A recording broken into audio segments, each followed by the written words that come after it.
ಆಚಿ chilli powder ಸಖತ್ ಖಾರ ಬಣ್ಣ ಮತ್ತು ರುಚಿ ಆಚಿ ಚಿಲ್ಲಿ ಪೌಡರ್. ಎಲೆಕ್ಟ್ರಾನಿಕ್ ಸಿಟಿಯಲ್ಲಿ ಅಕ್ರಮ ಬಾಂಗ್ಲಾ ವಲಸಿಗರ ಪತ್ತೆಯಾಗಿದೆ. ಹಿಂದೂ ಜಾಗರಣ ವೇದಿಕೆಯಿಂದ ನಡೀತಾ ಇರುವಂತಹ ದಾಳಿ ಇದು. ಕಾರ್ಯಕರ್ತರಿಂದ ನಿರಂತರವಾಗಿ ದಾಳಿ ನಡೀತಾ ಇದೆ. ಅಂದರೆ ಅಕ್ರಮವಾಗಿ ಯಾರೆಲ್ಲ ಬಂದಿದ್ದಾರೆ ಅವರನ್ನ ಪತ್ತೆ ಹಚ್ಚುವಂಥ ಕೆಲಸ ಕಾರ್ಯಗಳು ನಡೀತಾ ಇದೆ. ಯಾರು ಇಲ್ಲಿಯವರು ಇಲ್ಲ ಅನ್ನೋದ್ರ ಬಗ್ಗೆ 2 ದಿನಗಳಿಂದ ಹಿಂದೂ ವೇದಿಕೆಯ ಕಾರ್ಯಾಚರಣೆ ಇದು.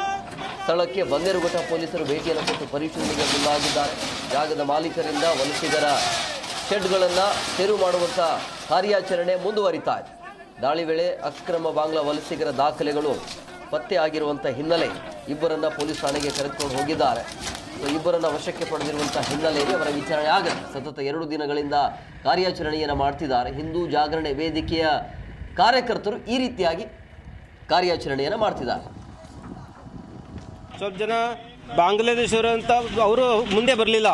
ಈ ಊರಿಗೆ ಮುಂದೆ ಬಿಟ್ಬಿಟ್ಟು ಬಾಂಗ್ಲಾದೇಶವ್ರು ಹಿಂದಿದ್ರು. ಅವರು ಶೇಪ್ ಮಾಡ್ತಾ ಇದ್ರು. ನಾವು ಒಳಗಡೆ ಹೋಗಿ ನೋಡಿ ಚೆಕ್ ಮಾಡಿದಾಗ ಅವ್ರು ನಮ್ಗೆ ನೋಡಿಬಿಟ್ಟು ಓಡೋಗ್ಬಿಟ್ರು. ನಾವು ಓಡೋದ್ರೆ ಅವ್ರಿಗೆ ಹಿಡಿದು ಸ್ವಲ್ಪ ಜನರನ್ನ ಪೊಲೀಸರಿಗೆ ಒಪ್ಪಿಸ್ಬಿಟ್ಟಿದ್ದು. ಅವ್ರು ಬಾಂಗ್ಲಾದೇಶವ್ರು ಅಂತ ಅವ್ರು ಆಲ್ರೆಡಿ ಒಪ್ಕೊಂಡ್ಬಿಟ್ಟಿದ್ದಾರೆ.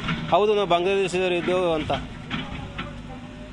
ಆಮೇಲೆ ಇಸ್ಕಾನ್ ಟೆಂಪಲ್ಲು ಅಲ್ಲಿರ್ತಕ್ಕಂಥ ಅರ್ಚಕರ ಮೇಲೆ ಯಾವಾಗ ದಾಳಿ ಮಾಡ್ತಿದ್ರು, ಮತ್ತು ಬಾಂಗ್ಲಾದಲ್ಲಿ ದುರ್ಗಾ ಪೆಂಡಲ್ ಮೇಲೆಗಳು ಯಾವಾಗಲೇ ದಾಳಿ ಮಾಡ್ತಿರೋ ನಮ್ಮ ಹಿಂದೂ ಕಾರ್ಯಕರ್ತರನ್ನ ಯಾವಾಗ ಹೊಡಿತಿರೋ ಅವಾಗಲಿಂದ ಎತ್ತೆಚ್ಕೊಂಡು ಬಾಂಗ್ಲಾದವ್ರು ಇಲ್ಲವ್ರೆ ಇವ್ರ ಜುಟ್ಟು ನಮ್ಮ ಕೈಲಿ ಐತೆ ಅಂದ್ಕೊಂಡು ಇವರು ಅಕ್ರಮವಾಗಿ ನುಸುಳಿ ಬರೋದಲ್ದೇ ಇಲ್ಲಿ ಕಳ್ತನಗಳು, ಗಾಂಜಾ ಮಾರೋದು, ಅಕ್ರಮ ಚಟುವಟಿಕೆಗಳ ಮಾಡ್ಕೊಂಬಂದವ್ರೆ. ಬಾಂಗ್ಲಾದೇಶದಲ್ಲಿ ಒಂದು ಇಶ್ಯೂ ಆದರೂ ಪರವಾಗಿಲ್ಲ.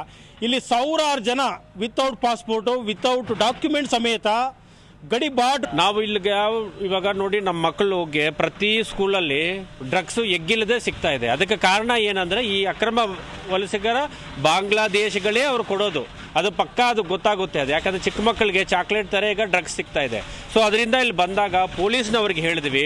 ಪೊಲೀಸ್ನವರು ಇದರಲ್ಲಿ ಕಾರ್ಯಾಚರಣೆ ಮಾಡಿ ಇವ್ರನ್ನ ಅಕ್ರಮವರು ಅಂತ ಗೊತ್ತಾಗದ ಮೇಲೇನೆ ಅವ್ರ ಹತ್ರ ಹೇಳ್ತಾ ಇದ್ದಾರೆ. ಅವರು ಸುಳ್ಳು ಮಾಹಿತಿಯನ್ನು ಹೇಳಿದ್ರೆ ದುಡ್ಡು ಕೊಟ್ಟು ಅಕ್ರಮವಾಗಿ ಪ್ಯಾನ್ ಕಾರ್ಡು, ವೋಟರ್ ID ಮಾಡಿಸ್ಕೊ ಬಂದಿದ್ದಾರೆ.